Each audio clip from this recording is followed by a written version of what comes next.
at? We are at Soldiers National Cemetery, waiting for a tour.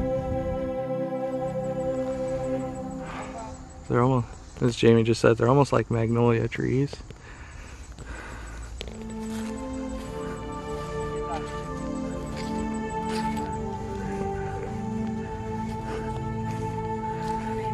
They are magnolia trees.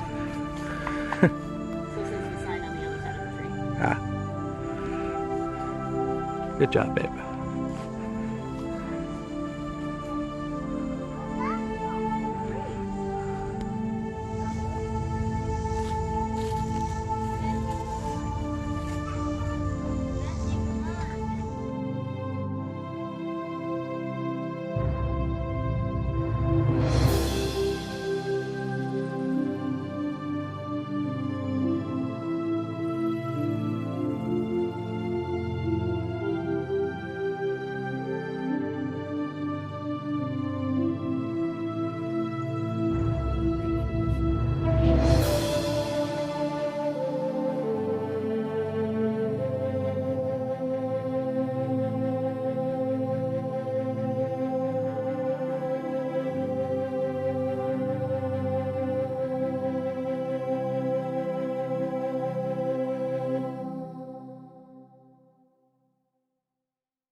The earth seems unsteady, the air agitated by the wings of death.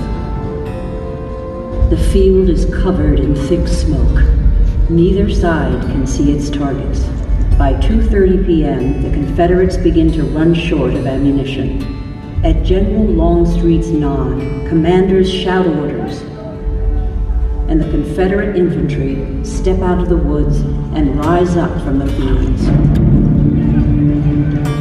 12,000 strong, they begin to march.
We are at the Gettysburg Museum.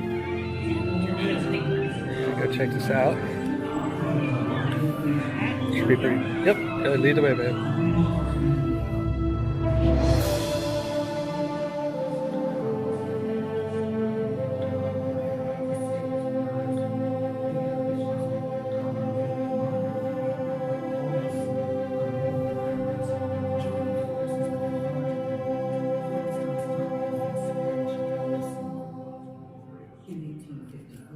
This coalition gave birth to the Republican Party.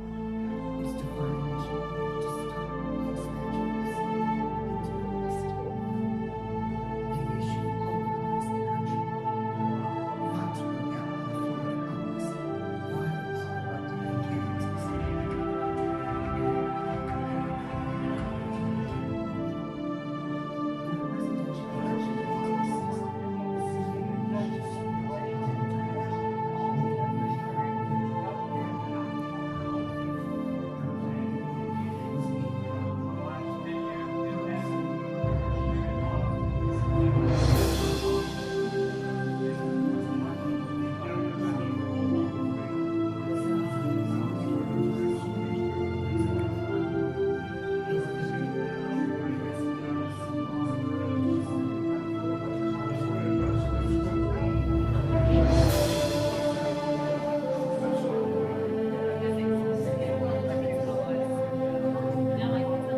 ready to fire.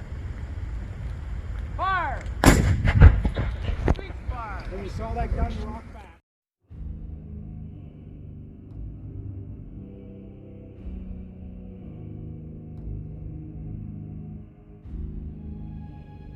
All right, here we are. Sex covered bridge.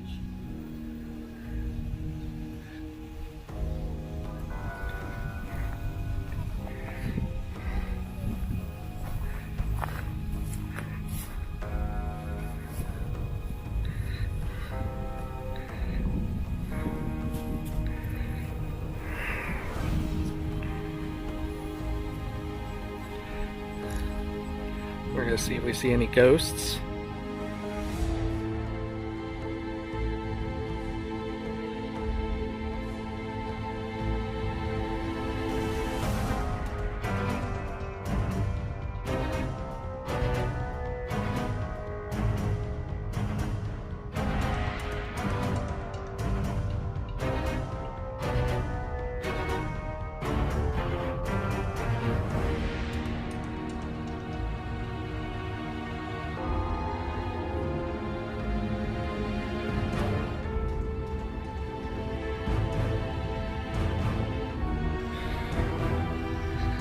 Considered the most haunted bridge in the United States.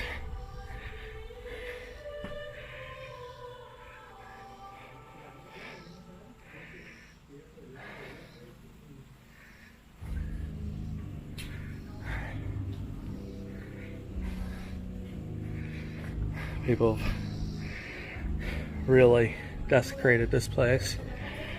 Graffiti. Here, babe, come on out of the light a little. Too much. Yeah, come over here.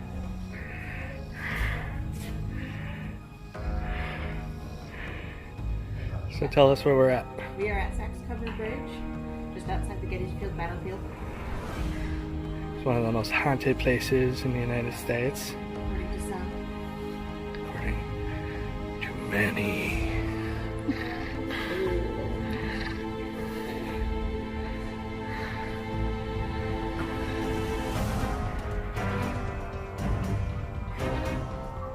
Ooh. Ooh.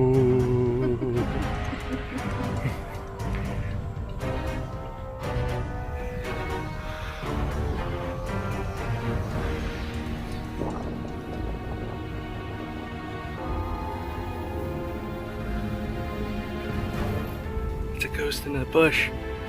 Oh no, wait, it's just Jamie.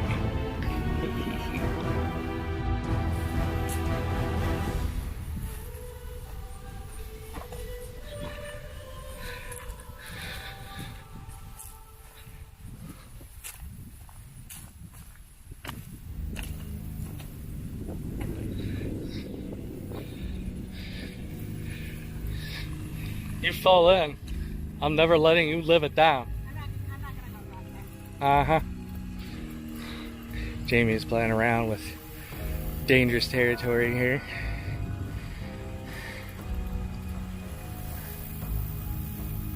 Is it bad that I kind of hope you do in a way?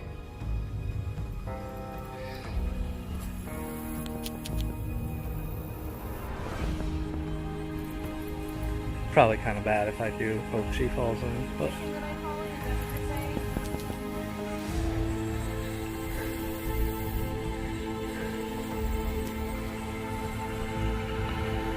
If I had longer legs, I would have been able to make that. excuses. She's squirting, short and squatty, but she got a booty. Introduce us where we're at. I don't know where we are. We're on Big Round Top, Little Big Round. We're on Big Round Top. Is that what it said? Is that what the sign said?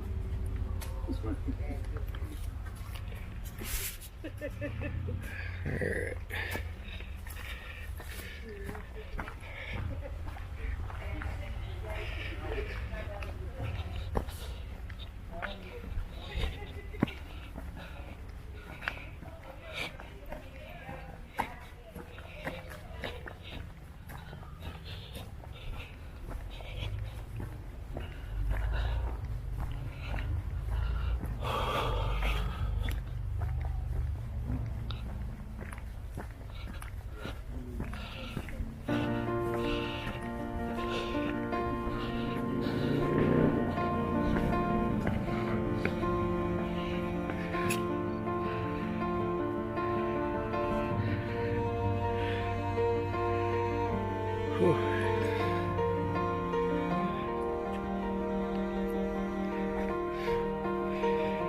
Hello.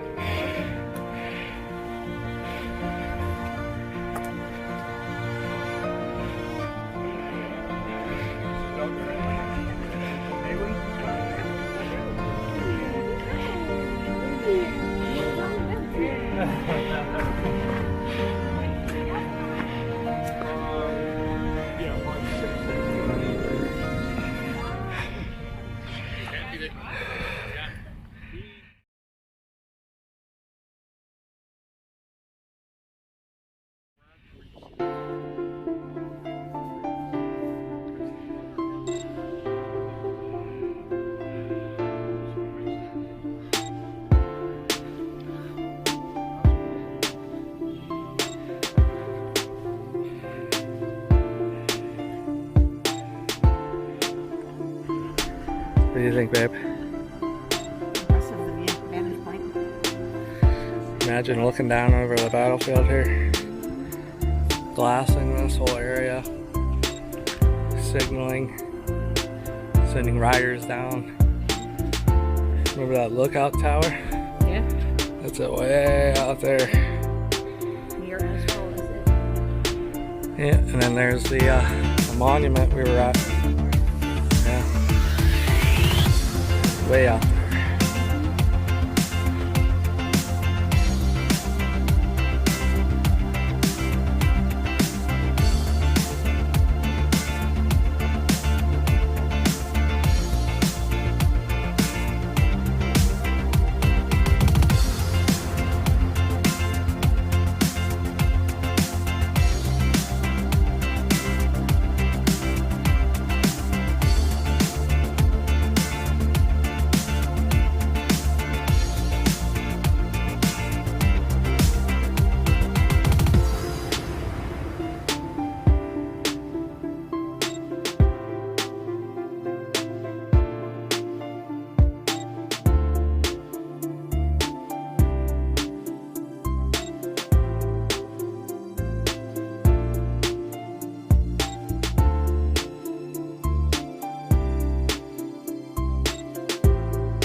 I'm dressed as one of those soldiers of the Iron Brigade. In particular, I'm dressed as a soldier from the 2nd Wisconsin. Therefore, the number 2 that you see places by my bugle.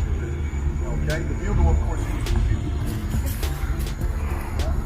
As does the blue piping around the top of the hat. So this is a very distinctive hat. This is known as the Hardy hat.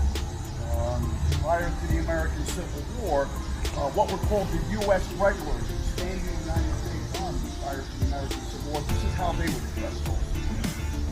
And when these 5 regiments from the West were brought together, their commanding officer, his name is General John Gibbons, he realizes that these men have a lot of raw talent, but they're a little bit undisciplined. So he wants to instill discipline in these men. And to do so, he's going to make them dress as the men of the United States Regulars. Famous Hardy hat that they would have worn. Also the frock coat, the tunic that I'm wearing is called the frock coat. Okay? And of course, what you saw me struggling to put on, the gaiters. Okay, the leggings. Okay? I will suggest to you that the soldiers of the Iron Brigade hated these things. They were almost impossible to keep clean. Roll call at 5:30 in the morning when you're trying to put these things on. You saw how I struggled. In fact, they hated them so much that one morning, their commanding officer, General John Gibbons, would wake up and he would walk out of his tent and he'd look at his horse. And what would you see his horse wearing? You'd see his horse wearing these gaiters, the soldiers of the Iron Brigade. Union regiments would carry these flags. They would carry the state flag and the national colors.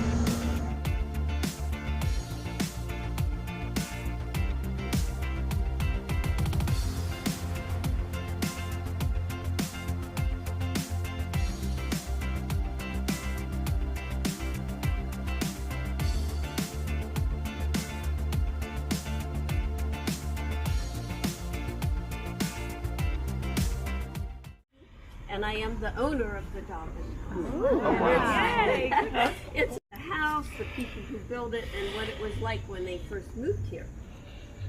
Now, the story of the Dobbin House actually begins in the 1600s, and that's when there was this fellow who lived in England. His name was William Penn. William Penn was owed, his family actually was owed a lot of money by the king, King Charles II. But King Charles II didn't have much money. What he did have was a lot of land in what they called the New World, or North America. And William Penn went to the king. He said, how about we make a deal?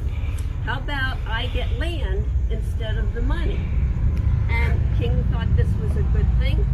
Now, why did William Penn want land? Well, William Penn had a problem. He was a Quaker. That was his religion. And at the time, it was against the law to practice any religion other than the state religion, which was called the Church of England.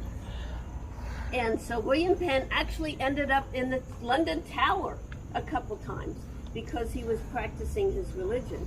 And so he wanted land where he got 33 million acres. Can you believe it? Wow. What is now all of Pennsylvania, named it Pennsylvania, and he came here to the Philadelphia area with his Quaker friends, and he said, I want everybody who comes here to be able to worship however they please. Well, this word spread quickly, and a bunch of Germans heard about this religious liberty, and they came over to America. They settled just east of here in what is now York and Lancaster County. You might have heard of these Germans. They're called the Pennsylvania Dutch. Okay? So the next wave of Europeans that wanted to come were Scots-Irish. They leapfrogged over everybody else, and they landed right here where we are today. When there were enough of them, they put out the call for a minister. Well, a young man by the name of Reverend Alexander Dobbin answered that call. Reverend Dobbin was from Ireland, actually went to school in Scotland at the University of Edinburgh and the University of Glasgow. He came to America, came to this area, and he bought 300 acres of land where we stand right now. And then he built this beautiful house. So when did Reverend Dobbin build the house? Well, to answer that question, I like to quote President Lincoln's Gettysburg Address. Lincoln starts out by saying, 7 years ago, our fathers brought forth on this continent a new nation. Now, who here is sharp enough this morning to tell me how many years is 7? 47. 87. Very good. Sharp group today. So, if you look at when Lincoln gave the Gettysburg Address, that was in 1863. Subtract 87, that's 1776. That's when this continent got a new nation, and that's when this area got a new house, because that's the year the Dobbin House was built. So the Dobbin House is as old as the United States. Wow. And it's a typical Georgian style house. It's very popular in the 18th century. It's made out of stone, which was very popular in Ireland at the time. Of course, he had a lot of stone around here to work with. If you've been out on the battlefield, you saw a lot of stones out there. They picked them up off the fields, brought them here, and the walls are about 2 feet thick. Wow. That built for the walls.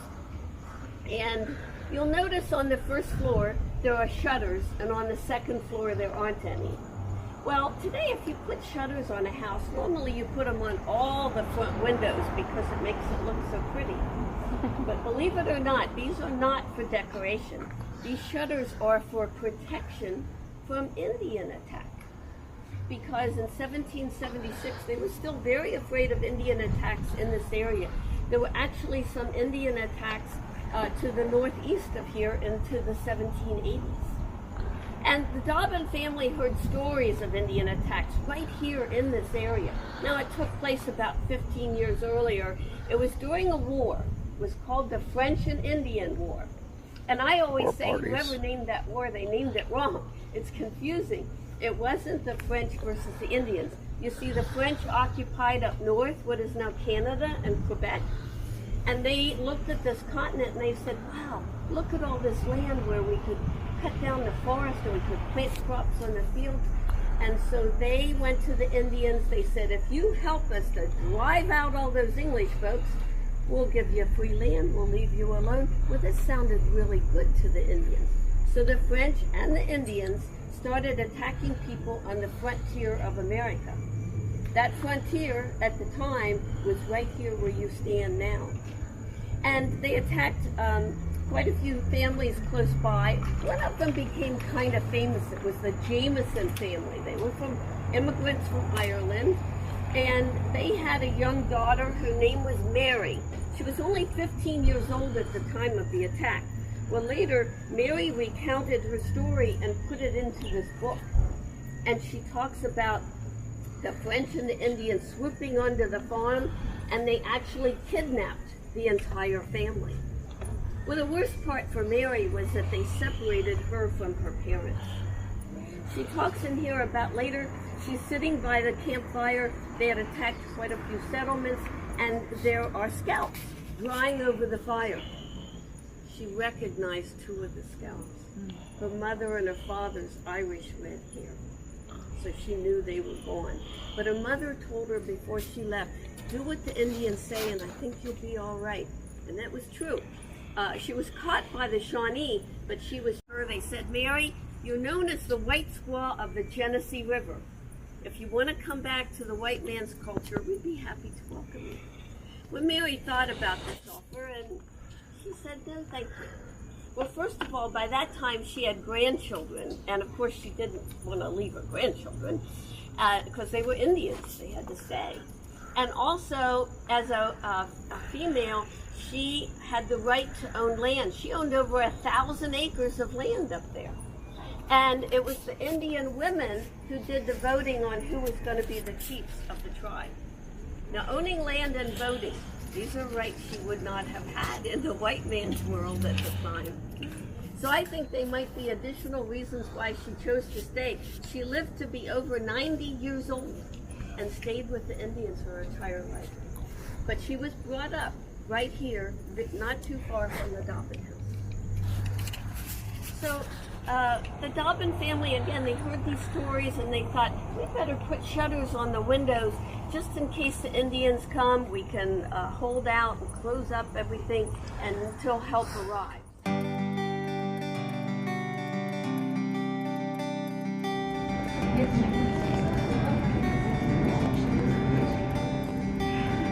He's taking video. Don't worry. Just ignore me.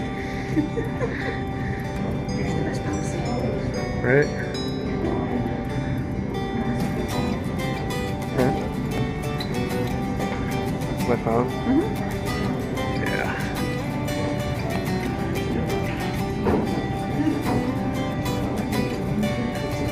Okay, well, this is the basement of the Dobbin house, and as you can see, we made it into a tavern now. Well, when we purchased the Dobbin house, and that was in 1976, when the house was exactly 200 years old, this was just a small space.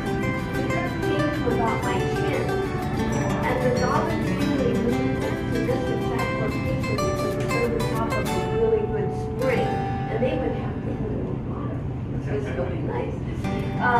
But that water was actually rotting the timbers of the house in here, and it was starting to fall in on itself. So we knew we had to do something to contain that water down here. Now, the Dobbin family would have used this basement to store their root vegetables like carrots and onions, potatoes, and turnips. They would keep those vegetables good all winter long. But again, that water was a problem, and we knew we had to contain it to make the house safe. So we thought, well, let's just dig down. And so if you look back here, you see a ledge. If you look over the back of that wall, you see a ledge. Down to the ledge, that is the original foundation of the Dobbin house. And then the ledge where that is shown. Now, our contractor at the time said, you know, it's one. We'll not touch the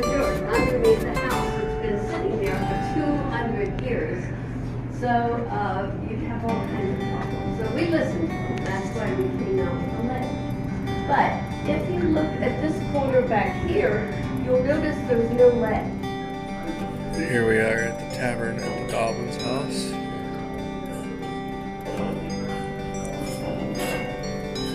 Not sure how well this will pick up. I did get some pictures with my cell phone.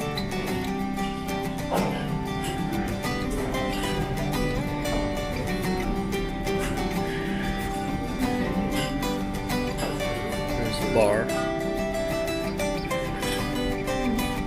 Believe it or not, members of the family tracked this down from a antique shop. This bar top is 200 years old. It's made of chestnut, which is absolutely rare.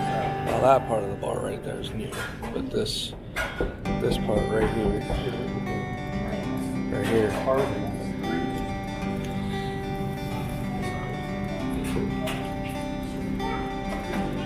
Absolutely amazing.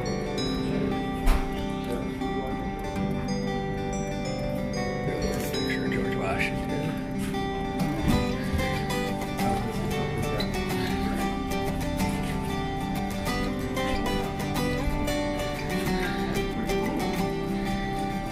Little bar taps.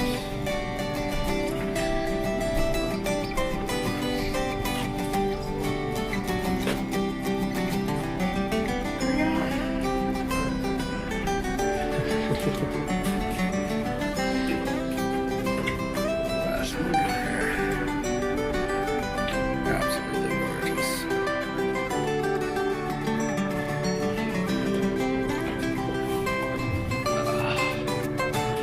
Here's the old kitchen.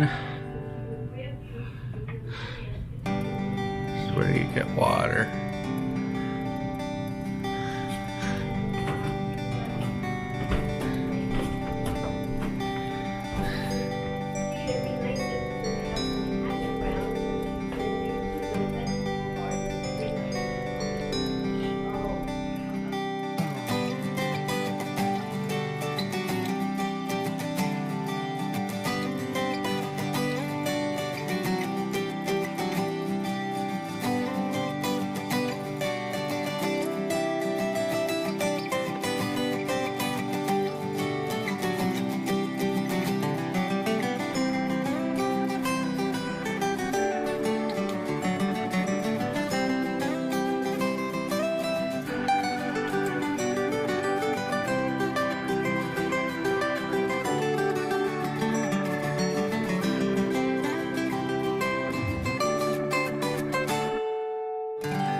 Allows that to kind of hug that rifle, bend their elbow, and I can have that right. That makes it even more. Now, north. Remember. Cat, about. 5.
Well trained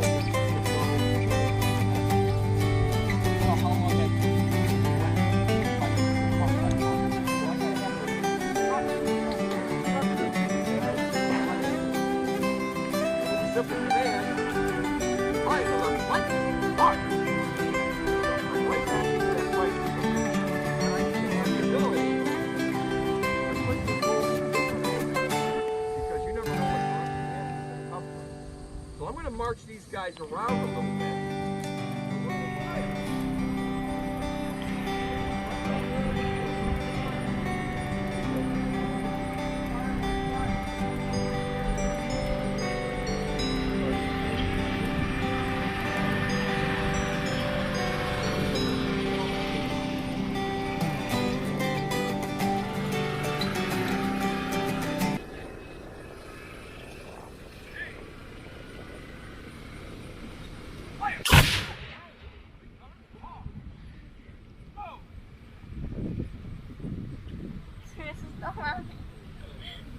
That was every gunfire report. As Stuart said, are they vulnerable right now? They're vulnerable.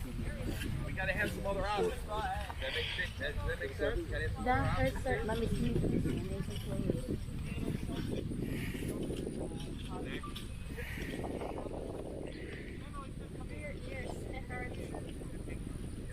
Imagínense ellos, how bad Right, it the is. next one that we're going to look at is firing by rank.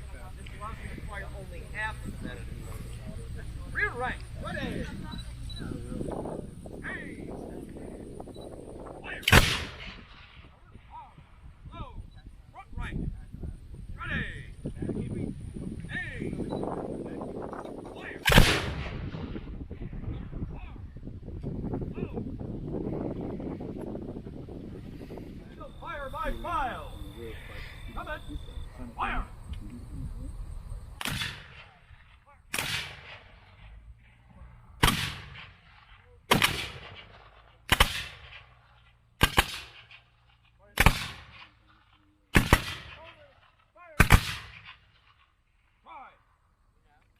Now, that particular way of